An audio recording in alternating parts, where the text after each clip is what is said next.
Hello. Our story begins inside the Resolute, over the planet of Coruscant. The men of the 501st were returning from their mission to Tath and Tatooine. Obi-Wan and Anakin had returned Jabba the Hutt's son to him, and therefore the criminal leader was willing to open up his trade lanes to whoever got a hold of his son first, which was the Republic. Anakin was reasonably upset with this. Why should they be working or cooperating with that slug scum? He and his kind should be vanquished from the universe, and Anakin stood by that. Skywalker looked to Admiral Yularen, who called to him from the command center on the bridge. Anakin turned around and walked towards a hollow table, where a hologram of Grandmaster Yoda popped up, asking him to make his personal descent to the Jedi Temple. Anakin nodded and left the Venator. When Anakin reached the temple, he found Master Yoda waiting for him. The cheerful elder asked Anakin about his previous engagements, and Skywalker mumbled through his battles at Christophsis, Tath, and the delivery at Tatooine. Yoda could feel the frustration from Anakin when he even mentioned the existence of his home world. Yoda didn't really acknowledge it, but they continued walking and chatting. Yoda expressed fondness for Skywalker and his growth since the beginning of the war. Anakin thanked Yoda for noticing as he creased his fingers of his metallic hand. Anakin wanted Dooku to pay for taking that from him. The Jedi Grandmaster then said something that stole Anakin's attention away from his hand. He looked over with a questioning gaze, asking Yoda to repeat what he had just said. Yoda told Anakin once more that he was hoping he'd be willing to train a student of his own. With Master Fisto beginning the training for Ahsoka Tano, there remained one final Jedi, a youngling that needed a master. Anakin tried to decline, but Yoda opened the door. They looked in at a Jedi youngling who was struggling. She was swinging her green lightsaber recklessly and misstepping. Jedi training was difficult. Every member of the Order knew that. Several younglings didn't pass their trials every class. It is why the Order only had 10,000 members. Not everyone brought to the temple actually became a Jedi, and this young one was on the verge of becoming another one of those. Anakin turned his head and watched the youngling turn around, not to face them but to block shots from another probe droid. His face scrunched up and his fist tightened. Zygerrian scum slipped out of his mouth, and Yoda heard it, shaking his head. Anakin looked down and apologized for his vitriol. The Grandmaster slid past this awkward moment and told Anakin that without a teacher, she'd be removed from the Jedi Order. He was hoping that Anakin would be willing to take on this student. Skywalker looked down, and he said that there had to be another master willing to do this, and Yoda shook his head. He knew that Anakin was young, but he believed that this was the right decision. Taking care of this youngling would be imperative. Anakin crossed his arms and turned around, prompting Yoda to follow him and the door to close. Anakin told the Grandmaster that it wouldn't be fair to her. He wasn't the right Jedi for this task. His history with being enslaved wouldn't be right to the student. Anakin told Yoda that he knew attachment wasn't the Jedi way, and the Jedi do not seek revenge, but this wasn't right. He didn't know if he could see who she was outside of what she was, and he was afraid to hurt someone the same way he had been hurt.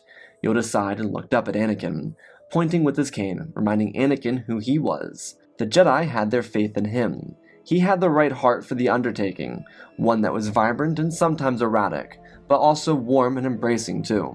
Skywalker's self-doubt prompted the Council to suggest this undertaking, for within him was a true Jedi Master. But this task, this choice, was one of his own.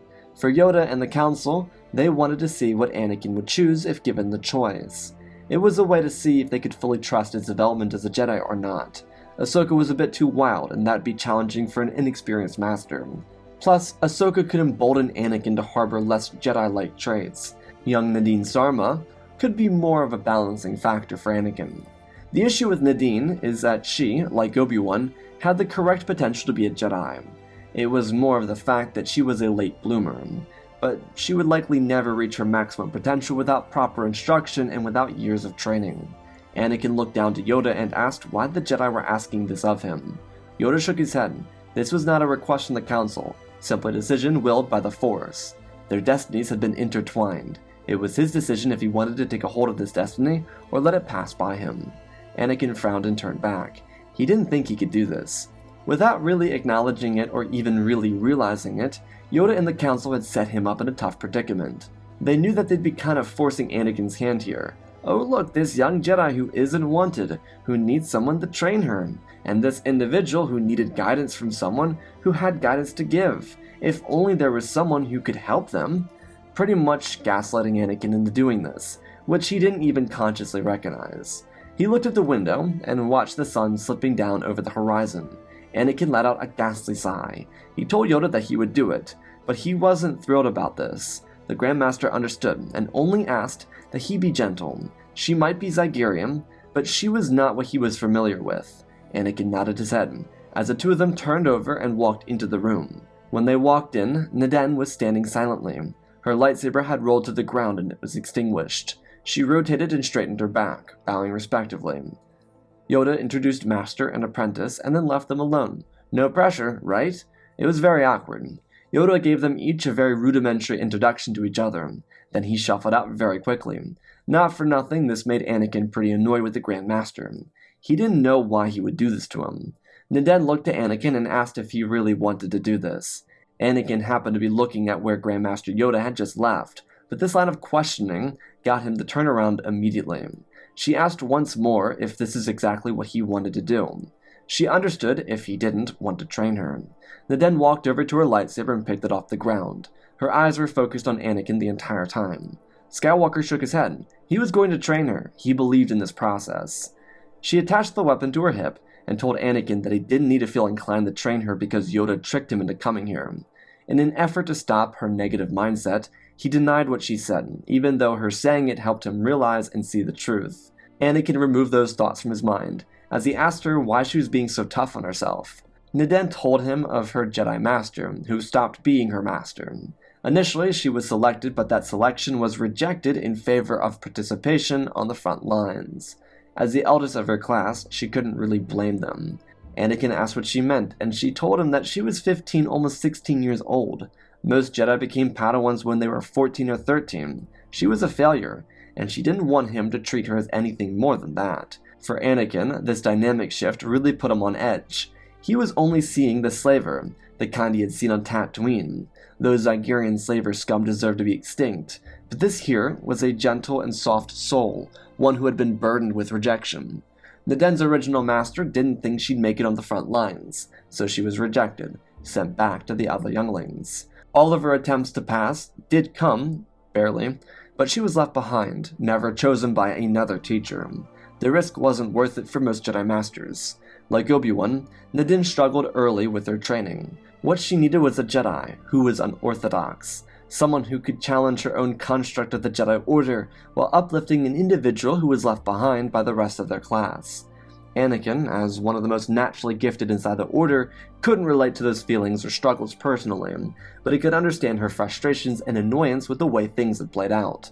As he came back around from his initial struggle with this weird change of dynamic, he told her to strengthen her mind. She was only hurting herself by relentlessly beating herself up with her vile rhetoric. She would never be more than what she was if she could only focus on what was wrong. Negativity sprouts failure. Anakin's mind was dragged away. Oh, great. He was starting to sound like Obi-Wan.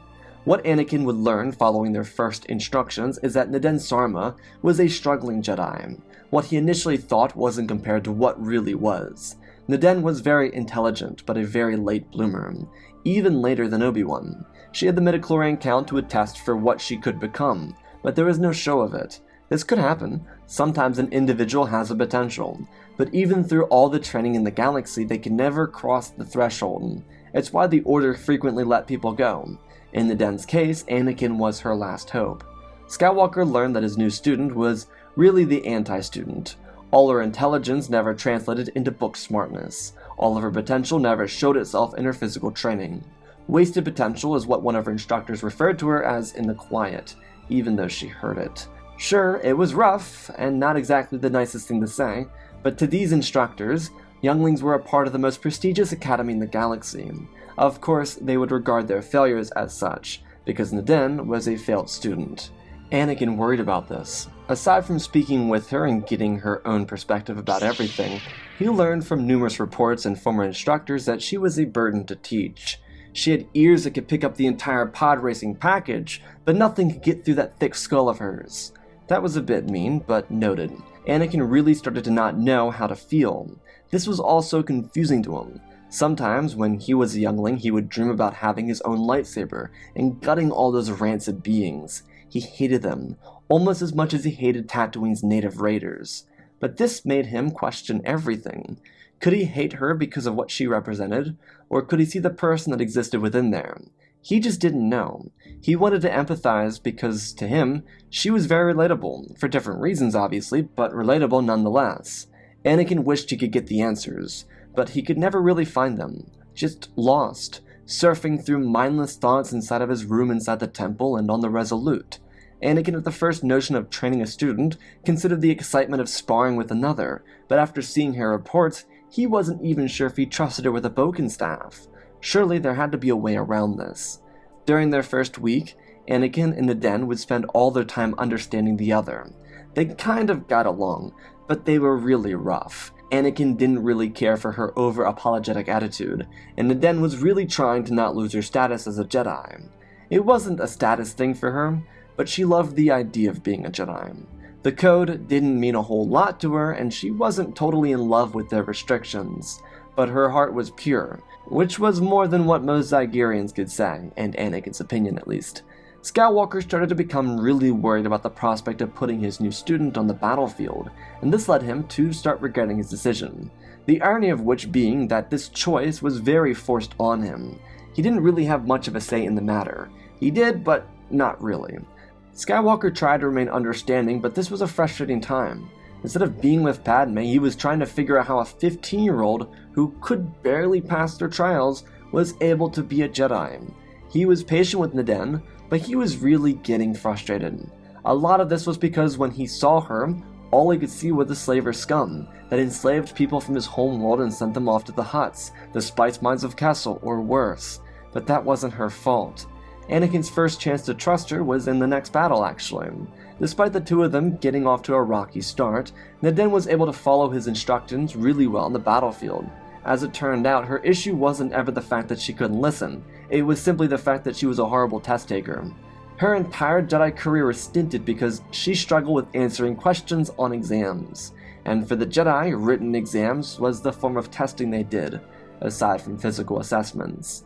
Naden also, like Anakin, was semi-talented with extracurricular works, most of which being understanding of coding inside of camera systems, vaults, and whatnots, the kind of thing that'd be useful for a common thief. Naden's fighting was very sloppy, but she saved a couple men by using the Force to push a rocket out of the way. Something that really ripped Anakin's heart was her selflessness. This didn't hurt him because being a Jedi was about being selfless. But what really bothered him is her actions were in place because not only did she care about her men, but she valued anyone's life over her own. Anakin didn't just see a troubled young Jedi, but a person who had not a sliver of internal value. She was just a ghost in her own mind. The only difference was the fact that she wasn't taken into the hands of the Force. If she could die saving a clone or protecting her master, then she had completed the only sense of value she could find in herself. This devastated Anakin, and instead of bringing the two of them together, it almost completely divided them. Anakin realized he wasn't prepared to handle this, but that was the sick bind he was in. If he left her now, then he was allowing someone so imbalanced to go out on their own. There was a sense of urgency and responsibility now, and he needed to act. So much of this internal hatred for Zygerrians hadn't shifted until the one day they were eating after a training session. It came about a year into their training. By this point, Naden had shown signs of growth, but there was still a steady divide that sat between the two of them. Her advancement under Skywalker was proof to the Council that sometimes all it took was the right instructor.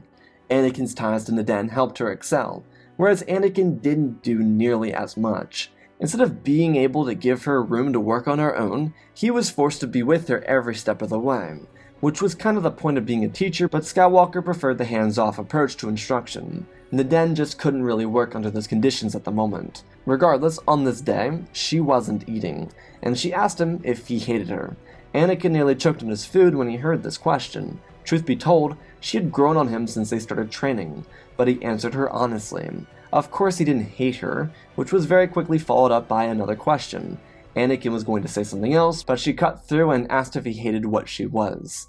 Anakin tried to play stupid, but she called it on him. Anakin sighed, and asked why she had this burning question.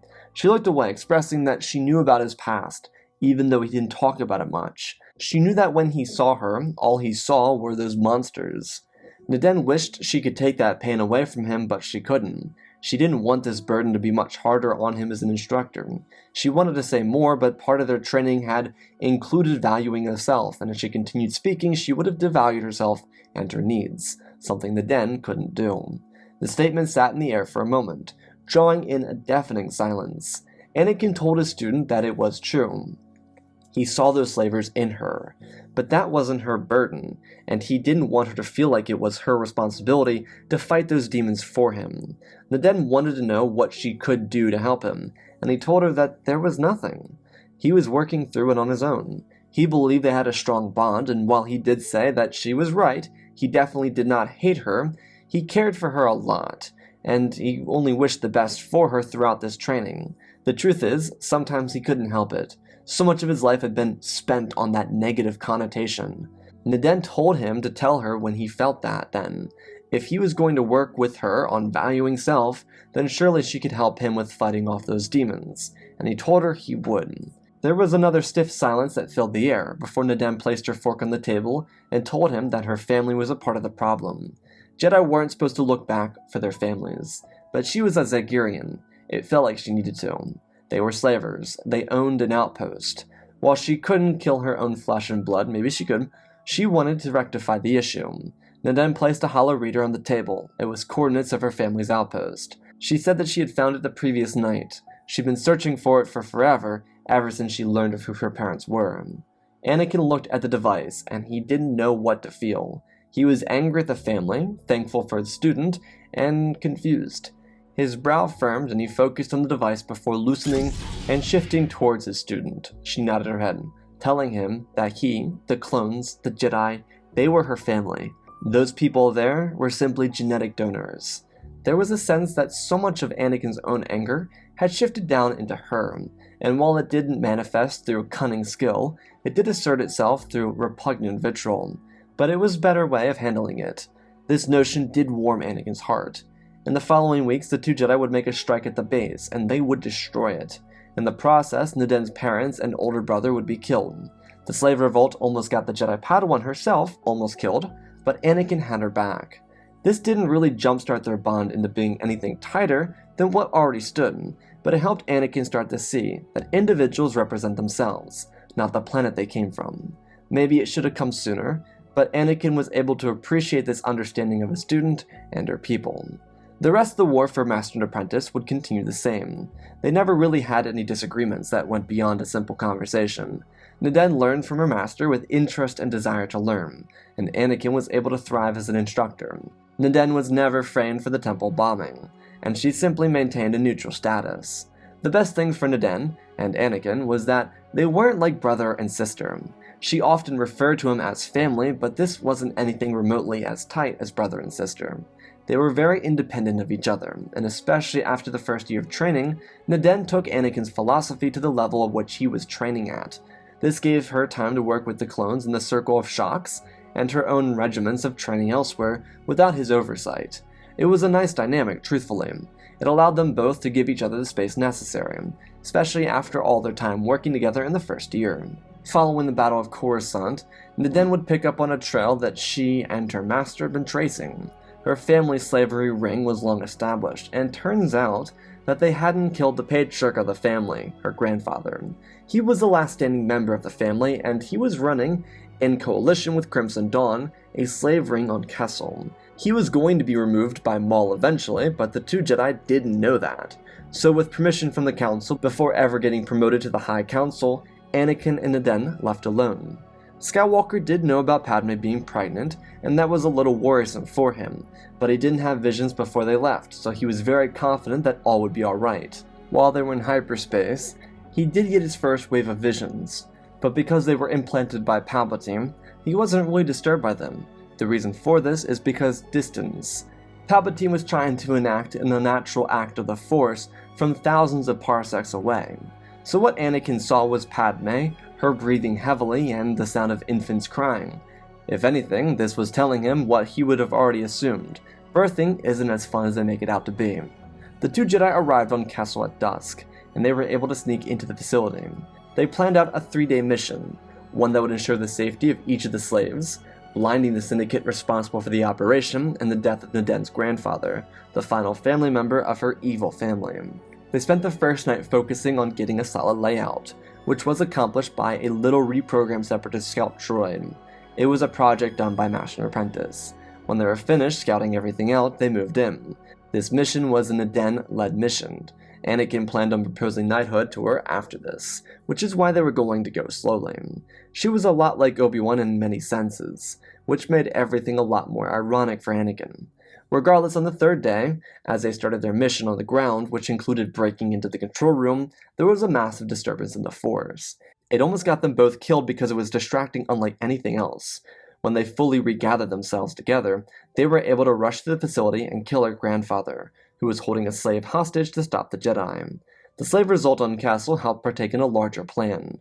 The benefit of waiting for 3 days, despite Anakin's suggestions, gave time for Crimson Dawn ally, Dryden Voss, to show up. He happened to arrive with a large force for collection the day the rebellion happened, meaning he was caught in the crossfire of the battle and eventually killed by the 2 Jedi and their insurgents. The insurgents ended up using his space yacht to escape with. As Anakin and Naden were returning inside their T6 shuttle, they got a message from Obi-Wan, telling all Jedi to get away from the temple.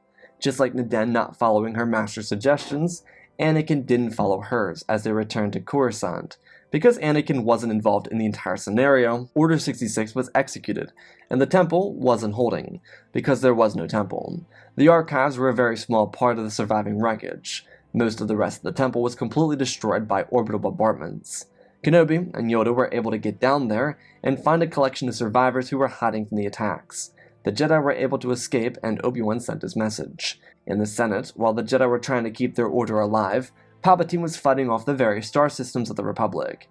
He wished he had used one of his bombings on the delegation of 2000, because they were as troublesome as ever right now.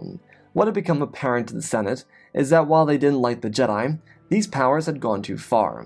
Their biggest issue is, despite them disagreeing with Palpatine taking their power, they gave him all of that power, and he shifted their democracy into an autocracy without governmental position, because he simply couldn't. The issue for the Republic wasn't their trust in Palpatine. It was the fact that Palpatine himself severely underestimated how important it was to plant himself publicly as a victim. Oh no, the Jedi tried to assassinate me. Oh, poor Sheev. Without that ever happening, the public had no reason to be outraged against the Jedi. They weren't outraged over the Jedi getting wiped off the face of the galaxy. No one really cared, truthfully, aside from a few members of the delegation of 2000. The real problem to the Senate was his rise to power, but no one could stop that. General Grievous was dead, and Grand Inquisitor was on Mustafar slicing and dicing the Separatist Council, so all that remained were the surviving Jedi, which Palpatine was going to deal with himself after the Senate hearings. Following a heated discussion inside the Senate, he was able to champion himself as Emperor of the Galactic Empire. There was nothing anyone could do about it. He went to the Jedi Temple alone for 1 or 2 reasons. Like his duel with Maul and Savage, he firstly had no doubt that he could kill whoever was there. Secondly, Sidious himself never had a true moment to enjoy being a Sith, so he was going to champion himself as victor by slaughtering whoever was there. What he found was a surprise, but still something he could deal with. Yoda, Obi-Wan, and 2 of the last surviving Temple guards. He swung forward aggressively, not even giving the Jedi time to react. His blades were driven through the bodies of the Temple guards before slashing Obi-Wan across the face, as an almost lethal strike was stopped by Yoda. Kenobi ran to the guards and saw that they were gone. He turned to the other survivors and started ushering them away from the temple. They would be safe. He turned back to see Yoda and Sidious engaging. As Obi-Wan ran in, a shuttle landed in the wreckage. This brief distraction gave Sidious a chance to lift Kenobi off the ground, similar to how Dooku did, and throw him into broken rubble inside the temple, knocking him unconscious. Anakin's lightsaber ignited, and he told Naden to go and check on Obi-Wan. She nodded. Skywalker leapt forward, not a hint of hesitation and full of darkness, and collided blades with the Sith Lord. Anakin didn't know it was Palpatine, but when he turned his head, Anakin was shocked. This betrayal was something he couldn't have been prepared for. Skywalker was knocked off balance and electrocuted, as Sidious focused on his main opponent. Yoda defended himself with grace as he tried to end the Sith scourge. Anakin looked to his hand after realizing who Sidious was. All of a sudden, all the pain he had ever felt, he realized how connected it truly was.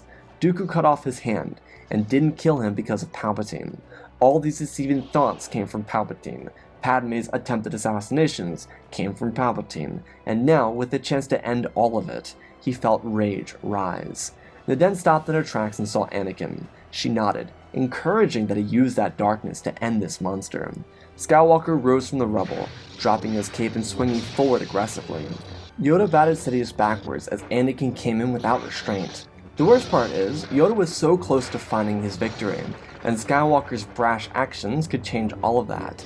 Anakin threw Palpatine back physically as he ducked and parried, slipping his weapon around to counter Anakin, before shifting back towards Yoda. The massive distraction put the Grandmaster on edge, because he didn't know who Anakin was fighting for anymore. He tried to protect the two of them, but it left him open for an attack. Anakin gripped Palpatine's wrist, snapping it, before elbowing him and swinging for the kill, but Sidious slipped him and went for the strike, one that would kill the Chosen One.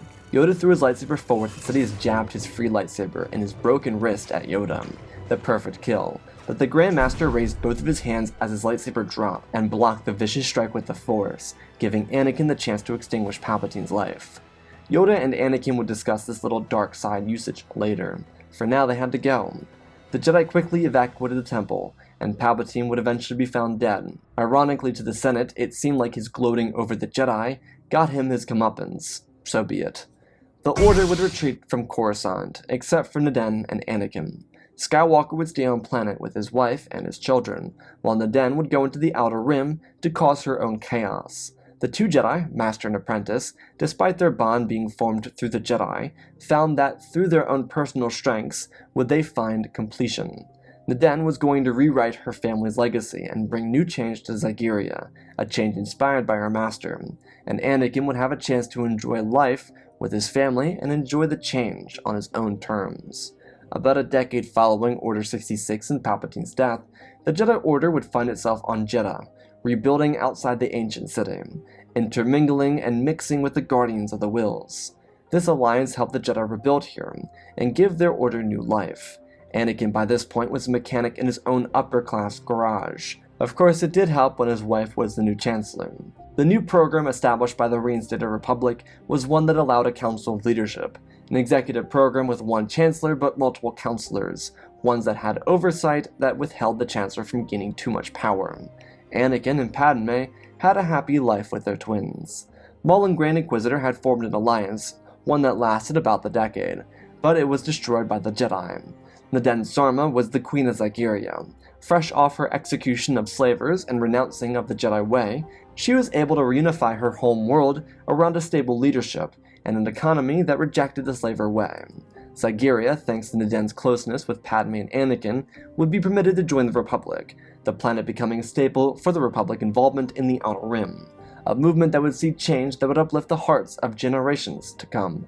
And that, my friends, is our story. Again, special thanks to all of the patrons: Benro Wells, Ozpin, Darth Vitiate, Seju Jagger, Groot36, Hunter Belden, Rosebird, Angel Dust, Alexander Reese, The Beginning and End, Jango Fett Clone, Nick5098, Ben Ingram, The Big Red Pure Mark, Diamond Constant, Darth Nemesis, Lord Tib, CC2024, Gallivan Gaming, Tristan, Mandalore, Sir William 1767, Darth Revan, Granite D. Bane, Laliant, Sky Guy, Penguin, Cullen Rooney, Shark McDory, RJ38, Nick, Michael Erlinger, The Last Jedi, Apollo, Weewa670, Anakin Stank Runner, CT7567, Toaster Oven, Oz of Oz, Darth Nox, The Eternal Padawan, Joshua Tem, Johnny DeGuin, Seth Skeleton, Jedi Sloth, Mr. Yeet Gamer, Lord Callie, Youngling Slayer 66, Mammoth Studios, Anakin 003, Lord Draken, Fortis Lakes of Star Wars, Erebus, Rex the Wolf, Man with 3 First Names, Darkseid 46, Baron Joshua, and Lord Deadwing. Force point of the channel, smash that like button. Let's talk about this story. So Naden and Anakin is an interesting dynamic. I always want to change it up for new Padawans and make sure that the personalities are different, and I think her kind of being a little like a rogue, but a rogue in development makes a lot more sense.